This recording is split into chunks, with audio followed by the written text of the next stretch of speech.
স্বাগত কালাম sir coaching academy থেকে সবাইকে। কেমন আছো সবাই? ঈদ মোবারক। আমরা ঈদের পরবর্তী ক্লাসে চলে এসেছি। আজ বুধবার 19/6/2024। আমরা ঈদের পরবর্তী ক্লাসে চলে আসছি। আমরা প্রথমেতেই প্রিপোজিশন নিয়ে কথা বলবো। প্রিপোজিশনগুলো খেয়াল করো সবাই। ইন্টিমেট উইথ, ঘনিষ্ঠ। এখানে প্রিপোজিশন ইন্টিমেটের সঙ্গে উইথ বসবে, তাহলে ইন্টিমেট উইথ, ঘনিষ্ঠ। রিফ্রেইন ফ্রম, বিরত থাকা। এখানে প্রিপোজিশন হচ্ছে from, refrain from. Name after, নামকরণ করা।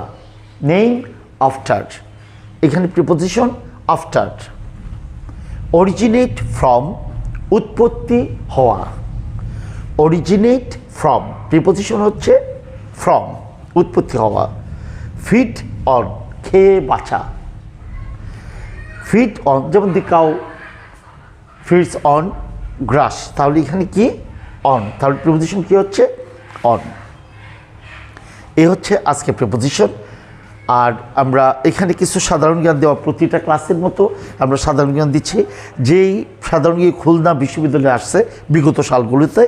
স্ট্যাচু অফ ইউনিটি, বিশ্বের সবচেয়ে উঁচু ভাস্কর্য, যা ভারতের গুজরাটে অবস্থিত। বাংলার প্রথম নবাব মুর্শিদ কুলি খান। সর্বপ্রথম সরাসরি গণতন্ত্র চালুর দেশ হচ্ছে সুইজারল্যান্ড। তো ডিয়ার স্টুডেন্ট, সাধারণ জ্ঞান সম্পর্কে একটু ধারণা নিয়ে যাবা তোমরা। আমরা চলে যাচ্ছি পরবর্তী ক্লাস, রাইট ফর্ম অফ ভার্বসে। রাইট ফর্ম ভার্বসের আজকে গুরুত্বপূর্ণ একটা ক্লাসে আমি তোমাদের নিয়ে যাব। এখানে দেখো, Ahmed as well as his brother come here. Ahmed as well as, Ahmed এবং তার ভাই এখানে আসে। এইখানে খেয়াল করো, কোনো সেন্টেন্সে অ্যাজ ওয়েল অ্যাজ, খেয়াল করতে হবে, আবার বলছি, কোনো সেন্টেন্সে অ্যাজ ওয়েল অ্যাজ এর আগের যে সাবজেক্ট হবে, এই সাবজেক্ট অনুযায়ী ভার্ব আসবে। যেমন আহমেদ থার্ড পারসন সিঙ্গুলার, তাহলে এখানে ভার্বের সাথে কি যুক্ত হবে? অ্যাজ যুক্ত হবে, কামস। আবার অ্যাজ ওয়েল অ্যাজ এর আগে যে সাবজেক্ট, সেই সাবজেক্ট অনুযায়ী ভার্ব হবে, এটা মনে রাখতে হবে।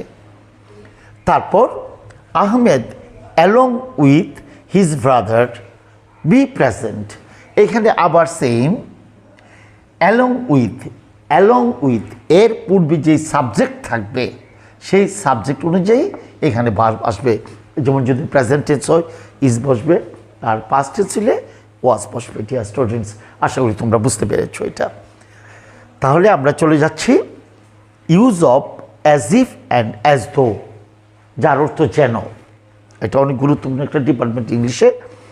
হি speaks as if he know everything.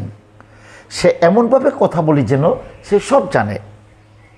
এই ক্ষেত্রে দেখো, অ্যাজ ইফ যদি থাকে কোনো সেন্টেন্সে, এর আগে প্রেজেন্ট ফর্ম হয়। আমি আবারও বলছি, যদি কোনো সেন্টেন্সে অ্যাজ ইফ থাকে, এর আগে প্রেজেন্ট ফর্ম হয়, তাহলে পরবর্তী ভার্বটা পাস্ট ফর্মে চলে যায়, পাস্ট ইনডিফিনিট ফর্মে চলে যায়। যেমন নো থেকে কী আসছে দেখো, নিউ। নো থেকে কী আসছে? Past form new. আশা করি তোমরা ক্লিয়ার। আমরা দ্বিতীয় নম্বরে চলে যাচ্ছি। যেমন হি স্পোক অ্যাজ দো অথবা অ্যাজ ইফ, যে কোনোটা থাকতে পারে। হি স্পোক, স্পিকের পাস্ট ফর্ম কি? স্পোক। তাহলে অ্যাজ দো বা অ্যাজ ইফের আগে পাস্ট ফর্ম হয়েছে। তো অ্যাজ দো বা অ্যাজ ইফের আগে পাস্ট ফর্ম থাকলে পরবর্তীটা পাস্ট পারফেক্টে পরিণত হয়। পাস্ট পারফেক্ট, যেমন হ্যাড নোন, পাস্ট পারফেক্টের জন্য অক্সিলারি ভার্ব হ্যাড, আর ভার্ব 3 নম্বর ফর্মে চলে যাবে।